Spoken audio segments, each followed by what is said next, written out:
Right here, you've been, Mr. President, your hand persistence has worked. Mr. President, you talked about the political dynamics that leave House Republicans feeling that they don't want to negotiate with you, they don't want to come together. I wanted to ask you two things about that. Looking back at the 2011 default discussions of the budget drama, is there anything that you wish that you had done differently in 2011? And after this, what you call this nonsense is ended, what do you expect the political dynamics might, how will they have changed to move forward? Well, I think it's an interesting question. In 2011, I entered into good faith negotiations with John Boehner. He had just won the speakership.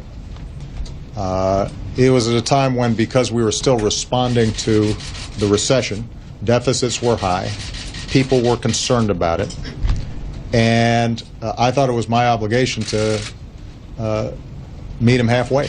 And so we had a whole series of talks, and at that point, at least,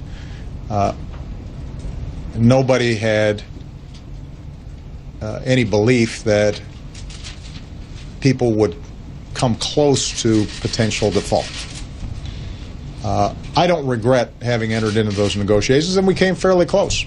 And whenever I see John Boehner to this day, I still say, should have taken the deal that I offered you back then, which would have dealt with our long-term deficit problems, would not have impeded growth as much, would have really boosted confidence. But at that time, I think House Republicans had just taken over. They were feeling their oats and thinking, we don't have to compromise. And we came pretty close to default. And we saw the impact of that.